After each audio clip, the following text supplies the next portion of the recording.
దేవునికి స్తోత్రం అండి. ఎవరు మనం ఎక్కడ ఉంటాము? ఎవరన్నా నలుగురు పోగొడితే ఏం గురించి అని చెప్పుకుంటే ఆ గుంపులో దూరేస్తాం వెళ్ళి.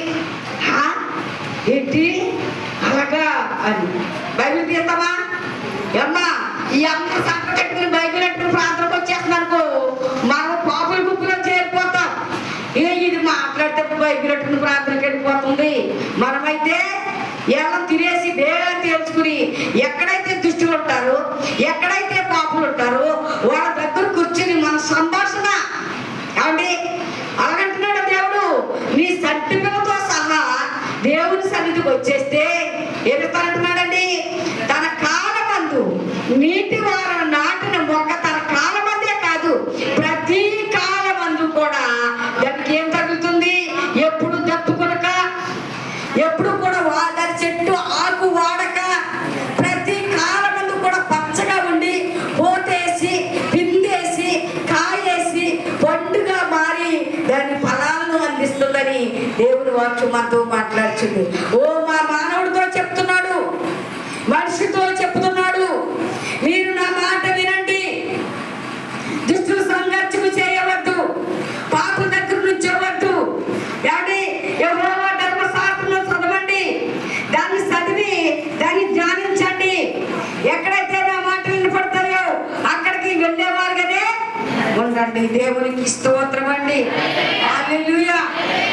ఊళ్ళో చెప్పమన్నా గుళ్ళకి ఆటో ఎక్కుదా, ఆటోలో అడ్డొచ్చిన వాళ్ళు ఉంటారు, ముందొచ్చిన వాళ్ళు ఉంటారు, బయటకి వెళ్ళొచ్చిన వాళ్ళు ఉంటారు, సచిపోయిన వాళ్ళకి వెళ్ళొచ్చిన వాళ్ళు ఉంటారు.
ఇంకొక ఆవిడకి సంగచ్చుకున్నదంట. ఆ బాలమంత్రులు వచ్చేసారు, రోడ్డు మీద ఒడ్డు మీద ఈడ్సీడ్స్ కొట్టేస్తున్నారు. నాకెవరో ఒక రాజుగారు చెప్పారు, అమ్మా నువ్వు ప్రార్థన పెడతాక ఒడ్డుగుడి మీద ఎప్పుడన్నా అని అడిగారు. నేను ఒడ్డుగుడి మాట్లాడాలండి, నేను ఎక్కడ కూర్చుంటే అక్కడ నా దేవుడు ఉన్నాడని చెప్పాను. నేను ఎక్కడ కూర్చుని ప్రార్థన చేస్తే అక్కడే నా దేవుడు ఉన్నాడు. ఒడ్డుగుడాలు, ముదిలేపాళ్ళు, ఎగ్గిరిపాళ్ళు వెళ్తుంటే నీకు వస్తుందా? రాదు, నువ్వు కాబట్టి వెళ్ళిపోతున్నా. మన సంఘంలో పెద్ద పంట పడతారా? వాళ్ళు ఇసుకాయ కింద పడమని కోరుతారా? నీకు ఇస్తారా? ఆ జనంలోని ఏమండి నేను ఆశ్రయించుకుంటాను, నీ మొక్కలు కూడా వస్తావు. మరి నీకు ఎదురు ప్రార్థన ఎవరు చేయాలి? ఊళ్ళో పాత్ర చేయాలి. నీ కష్టం కలిగి ఊళ్ళో ప్రార్థన చేయాలి. మా ప్రార్థన చేయలేదండి అని సాగారు. సాగులే సాగు నిన్ను సాగేసినట్టు నువ్వు నీ మనసు ఎలాగుంది? మన రాజులాగా నీ ప్రార్థన చేస్తాకే బాగులెట్టు వెళ్ళిపోయాక సందలెట్టు వెళ్ళిపోయి అక్కడికి బేగొట్టినట్టు వెళ్ళిపోతా. ఆ రాజులాగా ప్రార్థన చేస్తాకే ఎవరు చేస్తారని ఎప్పటికైనా ఇంటి యజమాని మనకి కష్టం వచ్చినా నష్టం వచ్చినా మన ఆపదలను మన యాదందులు బాధలను ప్రమాణం చేసి ఎవరు బట్టి చేసుకుంటాము? మన భక్తులు వివాహము చేసుకుంటాం. ఏమండి ఈ భక్తులు చేసి ఎవరైనా ఉంచుకున్నాం అనుకో అది చెబుతాడా? అది చూడండి, నీ ఒలుకున్నని చోపు నీ బరువున్నని చోపే వాడుకుంటాడు. బయట పాస్టర్ కూడా అదే రకం, అదే రకం. మాకు ఆశపే వచ్చినప్పుడు ఏ కోట నడుపురా, ఏ మోటార్ సైకిల్ నడుపురా, నీ మొబైల్ కూడా అదే కూడా పాస్టర్ చూసుకుంటాడు. మన సోపు మనసెట్టి దేవుని దగ్గరికి వెళ్తాను. అందుకే ప్రయాసపడవద్దంట. ప్రయాసపడి వారు పోతున్న సమస్తమైన నా జనులారా నా యొద్దకు రండి. ఇద్దరు ముగ్గురు ఎక్కడ నా నామమున కూడుకుంటే అక్కడ వారి మధ్య నేను ఉన్నానని మాట్లాడిన గొప్ప దేవుడు అండి మన దేవుడు. ఆయన గొప్ప దేవుడు. అందుకని దుష్టుల ఆలోచన చెప్పిన వెళ్తుంటున్నాడు. పాపులు మార్గంలో నిల్చోవద్దంటున్నాడు. ఆ పాపులు కూర్చున్న చోట కూర్చోకు. దాంట్లో ఉన్న మర్మాలు మాటలు నీకు బయలుపరచబోతున్నాను. దానివల్ల నీ నడకలు పడకలు ఏమండి నీ నడవడికంతా కూడా నువ్వు శుద్ధి చేసుకుంటావు. పరిపత్రం వస్తుంది, పరిశుద్ధత వస్తుంది, పవిత్రత వస్తుంది. నీలో నువ్వు చెడికి పరిగెత్తావు. దేన్ని ప్రేమిస్తావు? మంచిని ప్రేమిస్తావు. ఎందుకంటే పాపుల కొరకే వచ్చాడు. తన ప్రాణాన్నే పెట్టిన యేసుక్రీస్తు వరకు బైబిల్ బోధిస్తుంది. బైబిల్ బోధిస్తుందండి.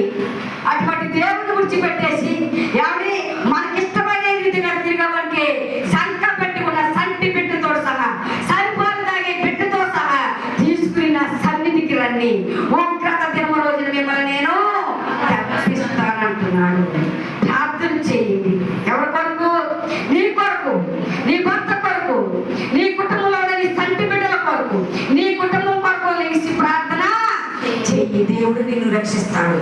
కాబట్టి ఎందుకంటే ప్రార్థనని నీవు అటో యాసం ఇటో యాసం అటో కొద్ది ఇటో కొద్ది చేసావనుకో ఉగ్రత రోజున నువ్వెవరు వారికి తెలియదు. ఏమంటున్నాడండి? దుష్ట సంతానమా, యెషయా గ్రంథమా 1వ అధ్యాయం. అంటే దుష్ట సంతానమా, ఏమంటే పాపిష్టి జనమా, నీకేం కలుగుతుంది? శ్రమ కలుగుతుందండి. ఆ రోజు మిమ్మల్ని రక్షించేవాడు ఏమన్నాడు? ఆ రోజు మిమ్మల్ని కాపాడేవాడు ఉన్నాడు. ఆ రోజు మిమ్మల్ని స్వస్థపరిచేవాడు ఏమన్నాడు? ఆ రోజు మిమ్మల్ని ఇగో నా బిడ్డ అని అనేవాడే ఉన్నాడు. ఎందుకంటే నువ్వు గాలి తిరుగుతున్నావు కనుక గాలికే వదిలేస్తాడు దేవుడు. ఆయనకి ఇష్టము కాదు. ఆయనకి ఇష్టమా? ఇష్టము కాదండి.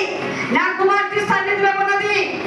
నా సన్నిధిలో పడి గోచాడు అడుగుచున్నది, రోడ్ల కడగ అడుగుచున్నది. తన కుటుంబం వరకు, తన బిడ్డల కొరకు అంగలార్చి అడుగుచున్నది, కన్నీరుతో అడుగుచున్నది, వేదనతో అడుగుచున్నది, బాధకరంగా అడుగుచున్నది. నా కుమార్తెకి ఏం చెయ్యాలి? మేలు చేయాలని ఒకసారి దేవుడు నీ వైపు చూడాలి. అప్పుడే నీ కుటుంబానికి క్షేమము, అప్పుడే నీ బిడ్డలకి స్వస్థత, అప్పుడే నువ్వు ఆరోగ్యవంతురాలుగా ఉంటావు, అప్పుడే నువ్వు ప్రార్థన పరులుగా ఉంటావు, అప్పుడే దేవునికి ఇష్టము. దేవునికి స్తోత్రం చెప్తామండి. హల్లెలూయా, హల్లెలూయా. ఇప్పుడు నాలుగు మాటలు నేర్చుకోనండి. ఏమండి దేవుని కృపను పట్టండి, దేవునికి స్తోత్రాలు అండి. ఏమండి చాలా అర్థం లేని బ్రతుకు వ్యర్థమండి. ఏమండి నాలుగు మాటలు నువ్వు పై దమ్మముగా పెదాల మీద మాట్లాడతావేమో కానీ హృదయంలో నీకేమన్నదండి? గెచ్చపోతులు ఉన్నాయి, మొన్న తుప్పలు ఉన్నాయి, బాగులు ఎక్కడ చెట్లు ఉన్నది, ఆగి నీ హృదయంలో గూడు కట్టిపోయినవి. నీకు మంచి అనేది అబ్బేది అది మంచి అబ్బదు నీకు. ఏమండి అందుకని ఎక్కడికి వెళ్ళిపోతున్నావు? దుష్టుల ఆలోచన చెప్పు నడుస్తున్నావు, పాపులు మాత్రం నడుచుంటున్నావు, అపవాసులు కూర్చున్న చోట కూర్చుంటున్నావు. ఏమండి మన బ్యాంకులో పనిచేసిన ఆయన రాజేష్ గారు సాక్ష్యం విన్నారా? అమ్మాయి విన్నారా? ఏం చెప్పాడు? ఎంత సంపాదించుకున్నా డబ్బు మనం కూడా రాదండి. డబ్బు మనల్ని రక్షించదు. ఏం రక్షిస్తుందండి? ఏం రక్షిస్తుంది? దేవుడే. ఎవరు రక్షిస్తాడు? దేవుడే. దేవుడు లేకపోతే మనం ఏమి చేయలేం. మన వల్ల ఏమి కాదు. దేవుడే రక్షించాలి మనల్ని.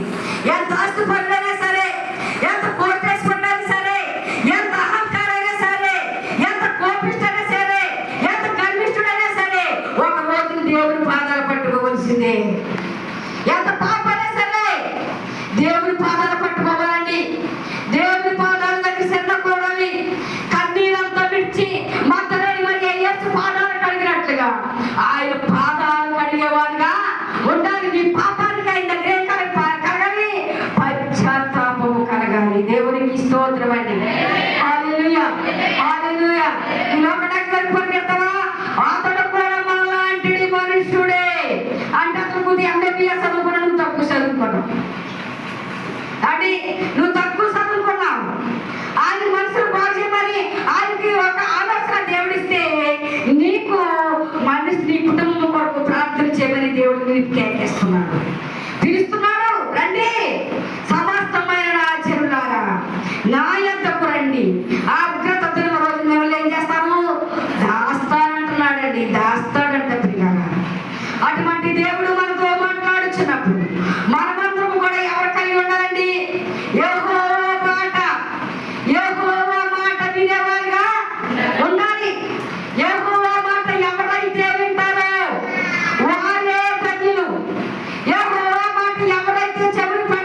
లేడు, నిన్ను అసహించుకునేవాడిగా ఉన్నాడు. హెజ్కేలు గ్రంథం చూద్దామండి. హెజ్కేలు గ్రంథము 2వ అధ్యాయము, హెజ్కేలు గ్రంథము 2వ అధ్యాయము కూడా అక్కడ కూడా దేవుడు నాతో ఏం మాట్లాడుతున్నాడు చూడండి. నరపుత్రుడా నీవు చక్కగా నిలబడు, నేను నరపుత్రుడా నీవు చక్కగా నిలబడు, నేను నీతో మాట్లాడబోతున్నాను. ఆయన నాతో మాట్లాడుచున్నప్పుడు ఆత్మ నాలోనికి వచ్చి నన్ను నిలవబెట్టెను. దేవునికి స్తోత్రం అండి. హల్లెలూయా. ఎవరితో మాట్లాడుచున్నాడు? నరపుత్రుడు హెజ్కేలు ప్రవక్తతో దేవుడు మాట్లాడుచున్నాడు. పిల్లరా, ఈ మధ్య కాల సమయంలో కూడా దేవుడు మనతో మాట్లాడుచున్నాడు. నువ్వు చక్కగా నిలబడినట్లయితే అప్పుడు ఆయన ఆత్మ నీలోకి వచ్చి నిన్ను నిలబెట్టుకుంటాడని మాట్లాడుచున్నాడు. అప్పుడు నాతో మాట్లాడిన వారిని ఎవడి స్వరము ఇంటిని ఆయన నాతో ఇట్లా నరపుత్రుడా నా మీద తిరుగుబాటు చేసిన జనుల యొద్దకు ఇశ్రాయేలు యొద్దకు నిన్ను పంపుచున్నాను. వారును వారి పితరులను నేటి వరకు నా మీద తిరుగుబాటు చేసిన వారే ఈనాటి వరకు కూడా. ఎవరి మీద? దేవుని మీద. దేవుడు చేసిన కార్యాలు పొందేసి, దేవుడు చేసిన మేలును పొందేసి, దేవుడు చేసిన స్వస్థతలు పొందేసి దేవుని మీద తిరుగుబాటు అండి. ఈవేళ ఎవడి దేవుని మీద ఎప్పుడు తిరుగుబాటు? ఆ తిరుగుబాటు జన్మ పాపిష్టి జనమా. యెషయా గ్రంథం యెషయా ప్రవక్తతో మాట్లాడుతున్నాడు. దుష్ట సంతానమా, చెరుపు చేయి పిల్లలారా, మీకంటే నేను ప్రేమతో ఎందరూ పిల్లలను పెంచాను. వారు నా మీద ఏం చేస్తున్నారు? తిరగబడుతున్నారు. హెజ్కేలు ప్రవక్తతో కూడా ఇక్కడ మాట్లాడుతున్నారు. ఆనాటి నుంచి మీ పితరుల నాటి నుంచి కూడా ఈనాటి వరకు నేటి వరకు కూడా ఎవరు నా మీద తిరిగిపోదు. నేను చేసిన మేలు, నేను చేసిన స్వస్థతలు, నేను చేసిన అద్భుతాలు, నేను చేసిన ఆశ్చర్య కార్యాలు, నేను చేసిన మహాకృపను బట్టి ఇవి అన్నీ పొందేసి నాకు ఏదేం చేస్తున్నారు? తిరుగుబాటు. ఇడు పాస్టర్ అంట. అటు చూడు ఎలా ఉన్నాడు? అటు సూట్ ఉందా బూట్ ఉందా? నింగి పట్టు కట్టుకుని తిరుగుతామంటాడు. ఏముంది? అబ్బో సూటు బూటు వేసుకుని కారు వేసుకుని వస్తున్నాడే ఆడు పాస్టర్ అంటే. అక్కడికి వెళ్దామండి అన్నవా? సంఘ దేవాలయమును ఎవడైతే సరిపడు వాడు నేనేం చేస్తానన్నాడు? పాడు చేసేస్తానంటున్నాడు. పాడు చేసేస్తాడని. ఈ దేవ సంఘము దేవుని సంఘము. దేవుడు నామకరణం చేశాడు. జీవము గల దేవుని సంఘము. ఇది దేవుడు ఏర్పాటు చేశాడు. దేవుడు ఎన్నుకున్నాడు. దేవుడు నియమించుకున్నాడు. మీరు ఇక్కడ కూర్చోడయ్యా, అందరూ కూడా అన్ని జరిగే వాళ్ళు ఎక్కడితే వారు వస్తారా? వారు మా మీద తిరుగుబాటు చేస్తారంటే మీరు అక్కడ కూర్చోండి, నేను వారందరినీ కూడా ఏం చేస్తాను? తీసుకొస్తాను. పిలిచాడండి. రండి రండి రండి రండి. అద్భుత కార్యాలు, ఆశ్చర్య కార్యాలు, మహాత్య కార్యాలు, సూచన క్రియలు, స్వస్థతలు చేసి అనేక జనాన్ని పిలిస్తే ఈవేళ పొందేసి ఎవరి మీద తిరగబడ్డారు? పితరుల కానించి ఈనాటి వరకు కూడా నా మీద ఈ చెరులు నరపుత్రుడా, ఈ చెరులు నా మీద తిరుగుబాటు చేస్తున్నారు. దేవునికి స్తోత్రం అండి. హల్లెలూయా, హల్లెలూయా. నీకు పాట వచ్చి కూడా నేను పాడతానంట, పిలిస్తే పాడొచ్చని నోరు బిగబట్టు కూర్చోటా. నువ్వు దేవుని బిడ్డవు కదా. అందుకంటున్నాడు సిగ్గుమాలిన చెరులారా కూడి రండి. చెప్పల్య ప్రవక్తతో మాట్లాడుతున్నాడు. సిగ్గుమాలిన చెరులారా. ఎవరు చూసి సిగ్గుపడుతున్నావు? లోకాన్ని చూసి సిగ్గుపడుతున్నారా? సర్వేశ్వరుడైన దేవుడు నీతో మాట్లాడుచున్నాడు. నీ అంకాయని చూస్తున్నాడు. నీ పెదవులు విప్పి, నీ కంట విప్పి ఆయన స్తుతించాలి, ఆయన ఆరాధన చేయాలి. ఆయన కొరకు ఆయన చేసిన మేలు కొరకు ఆయన సన్నిధిలో ఎలా ఉండాలండి? సాక్షిగా నిలబడాలండి. వచ్చాడండి. సూటు బుట్టు వేసుకుని ట్రై కట్టుకుని అబ్బో మహా అందమున్న వాళ్ళ దగ్గరే దేవుడు ఉంటాడని అనుకుంటే మీ భ్రమ. కానీ ఇద్దరు ముగ్గురు కూడి ఆత్మతో సత్యముతో నన్ను ఆరాధన చేస్తే అక్కడే నేను ఉంటానని చెప్పిన మన దేవునితో ఆయన మన పితరుల నాటి నుంచి కూడా ఈనాటి వరకు కూడా ఎవరి మీద తిరుగుబాటు? దేవుని మీద తిరుగుబాటు. అందుకే అంటున్నాడు, ఆకాశమా ఆలపించుమా, భూమండలమా నీవు సెవియొగ్గుమా.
నీకంత అహంకారం ఏంటి?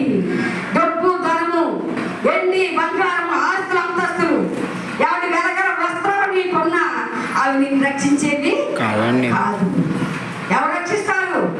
ఆయన మాట ఎవరైతే వింటారు, ఆయన అడుగు జాడలో ఎవరైతే నడుస్తారు వారినే దేవుడు కాసి కాపాడతాడండి. కాపాడతాడు పిల్లరా. ఈవేళ ఎప్పుడు ఎన్నడూ చూడని అంత విధముగా అనేక రోగులు అదే నోట ఆరోగ్యతన పలకారు వచ్చింది. ఏమండి దేవుడి మీద తిరుగుబాటు చేయొద్దు. దేవుడి మీద దేవుడి సన్నిధి కంటే నాకేమొస్తుందని నిర్లక్ష్యంగా రావద్దు. దేవుడి సన్నిధికి పరకడికి వచ్చేవారుగా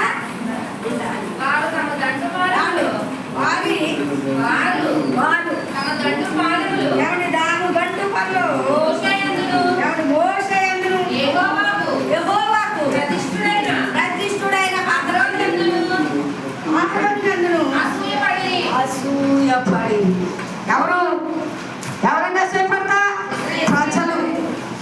ప్రజల ప్రియులారా, మోషే అద్భుత కార్యాలు ఆశ్చర్య కార్యాలు సూచన క్రియలు చేసి ఐగుప్తు దేశం నుంచి ఇశ్రాయేలు జనాన్నందరినీ కూడా 6 లక్షల కాలబలంగా తీసుకొస్తుంటే ఏమండి మాంసత్వంలో మునిగిపోయారు. మోషే నా జనము ఐగుప్తులో పొర దగ్గర బానిసగా బ్రతుకుతున్నారు, వెళ్ళి వాళ్ళని తీసుకురా అంటే వారిని తీసుకొచ్చినప్పుడు వారికి ఏమో అడ్డొచ్చింది, ఎర్ర సముద్రం అడ్డొచ్చింది.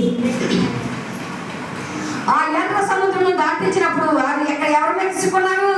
అసూయపడ్డారంట కదండి, అసూయపడ్డారు. హారోను అంటే దేవుని సేవ చేసేవాడు, అద్భుత కార్యాలు ఆశ్చర్య కార్యాలు దేవునికి అంతటి నమ్మకమైన వాడు మోషే. వారి మీద ఎవరుంది చదువుకుంటా? ప్రజలు ఇశ్రాయేలు అనగా దేవుని తెలుసుకుని కూడా తెలుసుకోలేనటువంటి వారు, దేవుని కార్యాలు చూసి కూడా చూడలేనట్టు వారు, దేవుని మాటలు విని కూడా వినలేనట్టు వారు, దేవుని మాటలు గ్రహించి కూడా గ్రహింపలేనట్టు వారి హృదయం కొవ్వి ఉన్నది కనుక వారు దేవుని మాట వెనక హారోను మీదను దేవుని సేవకులు మోషే మీద వీరు ఏం చేశారండి? అసూయపడ్డారు. ఆయన సేవకులు ఏమండి ఏడు సేవకులంట ఏమంటే ఏడు శక్తి అయిపోతాడు, ఏడు శక్తి సముద్రం ఆగిపోతా, ఏడు ప్రార్థన చేస్తే ఈ పంటలో వచ్చి నీళ్ళు వచ్చేస్తాయా, వాడి మీద ఏడు వల్ల అవుతుందా? ఎందుకయ్యా బాబు మేము అక్కడ బాల్సు బ్రతికే బతుకుతాం కదా, మమ్మల్ని ఎందుకు తీసుకొచ్చారు, మా పిల్లల్ని మమ్మల్ని ఇక్కడ తీసుకొచ్చి ఈ సముద్రంలో ముంచేస్తారా అని అడుగుతున్నాను. అసూయపడ్డారండి. ఏమండి చాలా మంది కూడా యాజకుల మీద ఏం చేస్తారు, అసూయపడతా ఉంటారు కదండి, అసూయపడతారు. అసూయపడ్డ వారికి శిక్ష దేవుడు ఏం పంపాడో చూద్దాం. భూమి నేల విడిచి నాతానును మింగెను, అది అభిరాము గుంపు కప్పివేసెను. ఎవరు? దేవుని బిడ్డల మీద. ఏమండి దేవుని మీద తిరుగుబాటు చేస్తే మన పరిస్థితి ఏమవుతుందో మనకే తెలుస్తుందా? తెలీదండి, మనకే తెలీదు. అందుకే మనం దేవుని మీద, దేవుని బిడ్డల మీద తిరుగుబాటు చేసే వారుగా ఉండకూడదు. దేవుడు వంపిన వర్తమానికులు మనమే ఎంతో నీతి మంత్రము, మనమే ఎంతో నీతైనోడు అంటే తాగుతోడు అంటాడు, నీతైనోడు అంటే నన్ను మించినోడు ఎవడంటాడు. నీతైనోడు అయితే ఎత్తి తాగుతాడు, తాగడా? తాగు. నీతైనోడు ఎప్పుడు అమ్మాయి తాగుడు. ఈ నీతి తక్కువ కమ్మంటే తాగుతున్నాడు. కానీ సొంతకాల్చి కూడా అబ్బా నేను ఎంత బ్యాటరీ పట్టులో కుప్పేస్తాను చూడండి, నేను నీతైనోడుగా యాద నుంచి మానేస్తానంటాడు. ఈ నీతైనోడు చుట్ట కాలుతాడా? కాల్చడు. నీ తక్కువ కమ్మంటే చుట్ట కాలుతున్నాడు పిల్లలు. ఏమండి ఈడు తిరుగుబాటు, ఈ కొట్టే తిరుగుతాడు, మళ్ళీ పట్టు నుంచి మానేస్తానంటాడు. ఈడు నీ తక్కువ కమ్మంటే తిరుగుతున్నాడు. నీతైనోడు అయితే తిరుగుతాడా? నీతైనోడు అయితే తిరుగుతాడా? తిరగడండి. ఏమండి మరి అదే రీతిలో పిల్లరా మనం నీతిని అనుసరించండి. మన దేవుడు నీతిమంతుడు కదండి. మన దేవుడు ఎవరు? నీతిమంతుడు. ఆయన బిడ్డగా ఉండాలి, నీతిగానే ఉండాలి. సావైనా బ్రతుకైనా, తిండి ఉన్నా గుడ్డ ఉన్నా లేకపోయినా, పరులేని నిర్దేశించిన, ఏమంటే దృష్టిని అపవాసించిన, నిన్ను చూసి జనం పరిగెత్తుకెళ్ళిపోయినా, నిన్ను చూసి అసహించుకున్నా, నేనే గొప్పవాడు నీతో మాట్లాడినప్పుడు, వాళ్ళకి శ్రమ వచ్చినప్పుడు దేవుడు ఏం చేస్తాడండి? నవ్వుతాడంట. అందుకే భూమి నెరవేర్చి దేవుడి మీద తిరుగుబాటు చేసిన వాళ్ళు ఏం చేసింది? ప్రాణం ఉండగానే ఏం చేసిందండో, ప్రాణం ఉండగానే వీళ్ళని మింగేసింది.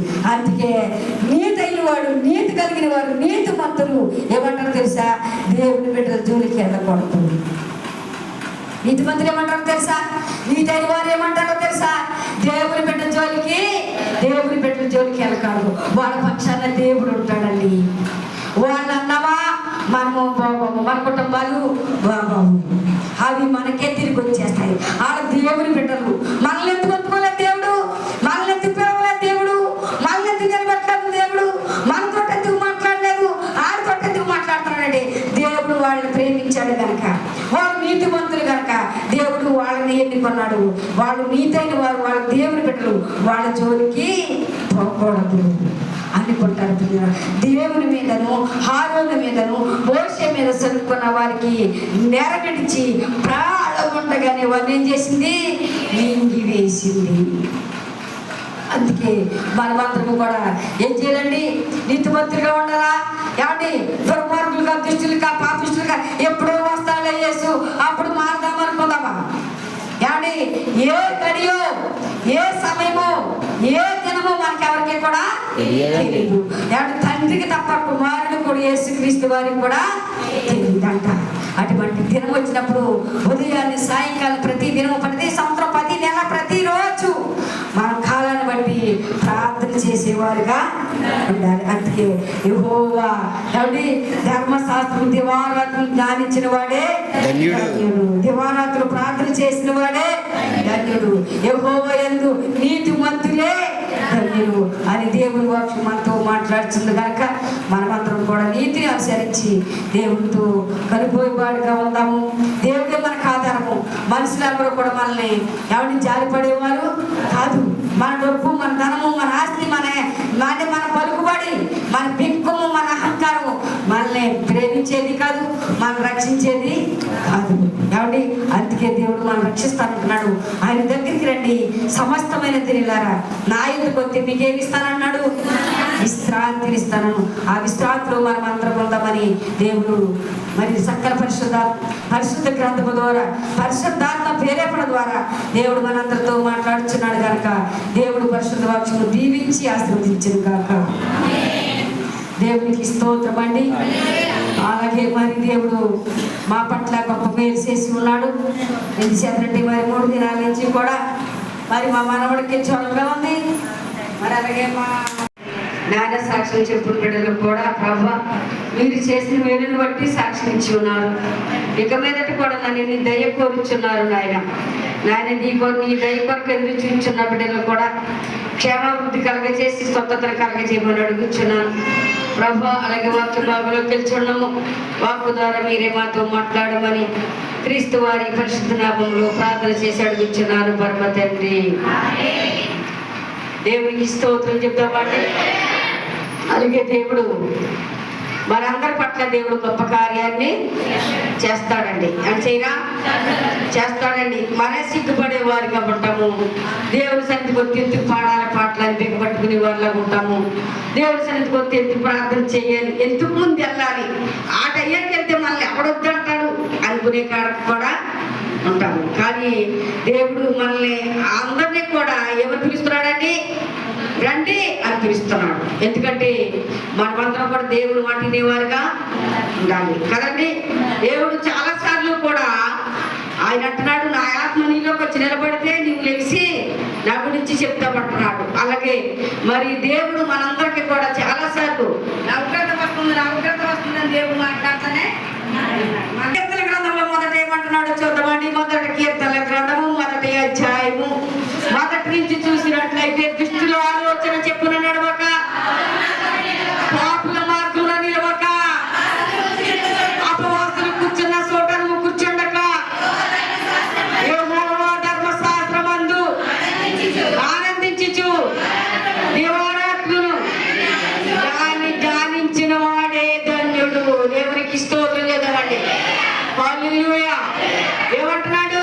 దుష్టుల ఆలోచన చెప్పున కూర్చోవద్దు అంటున్నాడు. పాపుల మార్గం కాడ కూర్చోవద్దు అంటున్నాడు.